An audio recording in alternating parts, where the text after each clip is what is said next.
I don't know whether you've thought about it or not, but Jesus liked to go to parties. And if you read the New Testament, he went to a lot of parties. In fact, a lot of times he told us stories about parties. Well, he'd been invited to a wedding party in Cana. And Cana's a little village not too far from Nazareth. And when they had weddings in those days, the wedding lasted sometimes for a week.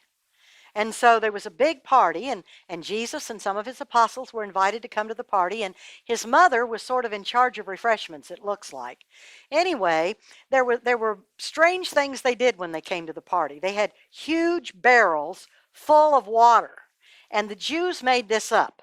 This was not God's idea, but this was the Jews' idea, that when you came to the party, you had to pour water over your hand and let it run off of your elbow to cleanse it, and then you had to turn it the other way and pour it on the elbow and let it run off of your fingers.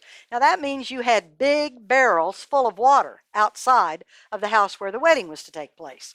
Well, Jesus and his apostles came to the wedding, and I don't know how long it had been going on, but Jesus' mother came up to Jesus, and she rather sweetly said, "Son, we don't have any more wine." Now, I think the lovely part about this is that she didn't tell him what to do. In fact, she didn't ask him to do anything. She just told him what the problem was.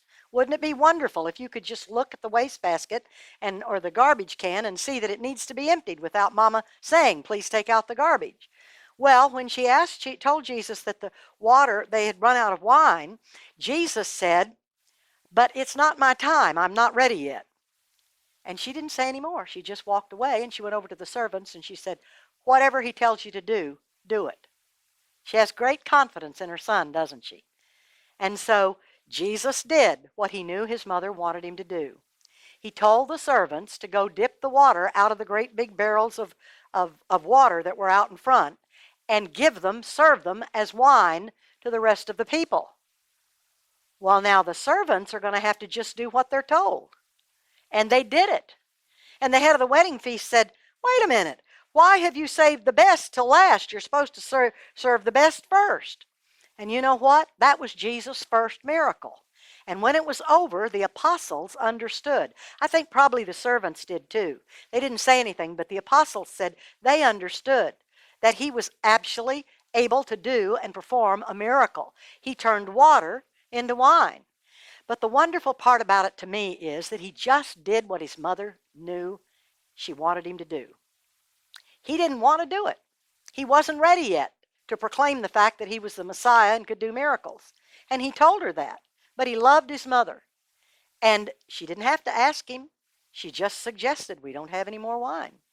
And Jesus did what he knew she wanted him to do. There are a lot of things in life that we really don't want to do. I don't like to go to the grocery store. And your mama may not like to cook supper. And daddy may not be thrilled to death with getting up every morning early and going off to work. And you probably wish that you could just stay in bed and not go to school. But you know what?